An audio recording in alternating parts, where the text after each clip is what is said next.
السلام علیکم ورحمۃ اللہ وبرکاتہ۔ میں اپنا موبائل دیکھا تھا، جو ویڈیو اپلوڈ کر رہا ہوں میں وہ دیکھا تھا میں، تو میں یہ کہنا چاہ رہا تھا آرمی چیف جنرل حافظ سید عاصم منیر احمد اور نیول ایڈمرل نوید اشرف صاحب انکل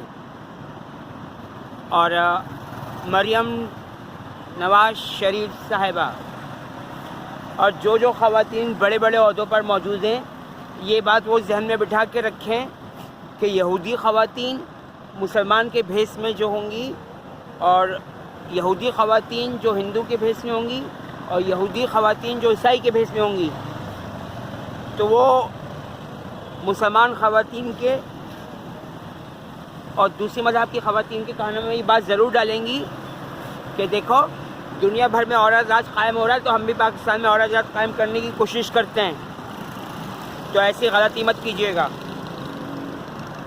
اس کی وجہ میں بتا دیتا ہوں آپ کو۔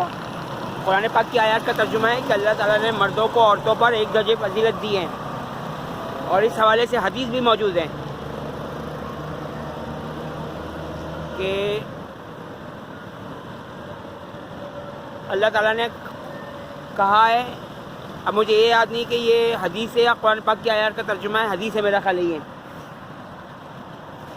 کہ پیارے نبی محمد مصطفیٰ صلی اللہ علیہ وآلہ وسلم عورتوں سے اس کے ٹیڑھے پن سے کام لیجئے۔ اگر آپ عورتوں کو سیدھا کرنے کی کوشش کریں گے تو ان کو توڑ ڈالیں گے، بغاوت پر آمادہ کر دیں گے، اور جب کوئی عورت باغی ہوتی ہے تو وہ معاشرے میں شر فساد پھیلا دیتی ہیں، جیسے بوشا بی بی اور پنکی پنی پھیلا رہی ہے، اور دوسری یہودی خواتین جیسے یہ شاندانہ گلزار اور دوسری ہو گئیں، اور یہ فرا گوگی اور شمیلہ فاروقی جیسی خواتین۔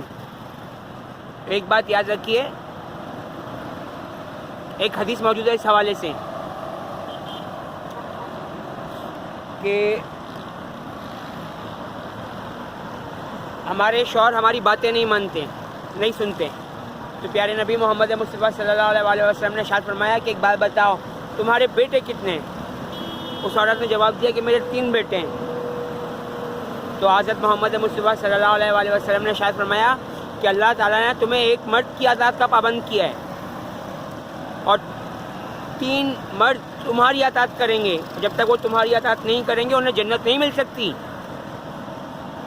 تو مریم نواز صاحبہ اور دوسری مسلمان خواتین اور دوسرے مذہب کی خواتین، یہ بات آپ لوگ سن لیجئے کہ مردوں کو کبھی بھی نیچے دکھانے کی کوشش مت کیجیے گا، کیونکہ گھر ٹوٹ رہے ہیں اس وجہ سے۔ کیونکہ جب کوئی عورت مرد پر قابو پانے کی کوشش کرتی ہے، وہ اپنے ہاتھوں اپنا گھر توڑ رہی ہوتی ہے، کیونکہ عورت نازک تھی، عورت نازک ہے، عورت نازک رہے گی، اسی لیے عورت کو سن پہ نازک کہا جاتا ہے۔ ہاں، جو لوگ یہ کہہ رہے ہیں کہ اپنا لیڈیز فرسٹ، تو ایسا ہونا چاہیے، میں بھی مانتا ہوں۔ اگر میں کہیں کسی کام سے کھڑا ہوں اور وہاں کوئی لڑکی آ جاتی ہے یا کوئی عورت یا کوئی میری بہن آ جاتی ہے، مسلمان یا دوسرے مذہب کی بہنیں، تو میں ان کو پہلے ترجیح دوں گا، کیونکہ وہ عورت ذات ہے، لڑکی ذات ہے۔ لیکن یہ ایسا میں نہیں کروں گا کہ اس کے ساتھ مل کے کھڑا ہو جاؤں گا، یا اس کو وہ مردوں کی لائن میں آگے کھڑی ہو جائے گی، تو یہ غلط بات ہے، اور اسی کام سے اجتناب کرنے کا کہا گیا ہے۔ اور قرآن پاک میں واضح آیت ترجمہ موجود ہے۔ آیت کا ترجمہ ہے کہ عورتوں سے نہ چھپی دوستی کی جا سکتی ہے اور نہ کھلم کھلا دوستی، کیونکہ اللہ تعالیٰ کو معلوم تھا، معلوم رہے گا، کیونکہ اللہ تعالیٰ ہمیشہ سے تھے، ہمیشہ ہے، ہمیشہ رہیں گے، کہ یہ بات بہت فساد مچا سکتی ہے اور مچائے گی، اور مچا بھی رہی ہے۔ بہت فساد مچ رہا ہے معاشرے میں اس وجہ سے۔ تو آپ لوگوں سے درخواست ہے کہ اپنے شوہر کو اپنے سر کا تاج سمجھیے، گھر کی مالکہ نہ پیو، لیکن باہر کا جو روزی روزگار کا مسئلہ ہے وہ آپ مردوں کو ہی کرنے دو، ورنہ یہ بات فساد مچائے گی۔ ورنہ کرینہ کپور اور ارجن کپور ایک فلم میں آئے جس میں ارجن کپور کو دکھایا جاتا ہے کہ وہ گھر میں برتن وغیرہ صاف کر رہا ہوتا ہے، اور کرینہ کپور باہر آفس چلا رہی ہوتی ہے۔ تو یہ غلط ہے. ہاں دونوں مل کر کمائیں تو صحیح ہے، لیکن پھر بھی عورت کو ایسی جگہ کام کرنا چاہیے جہاں اسے بے پردگی کا مسئلہ نہ ہو. اور مجھے اتنی لڑکیاں عورتیں اللہ معاف کرے گمراہ کرنے کی کوشش کر رہی ہوتی ہیں.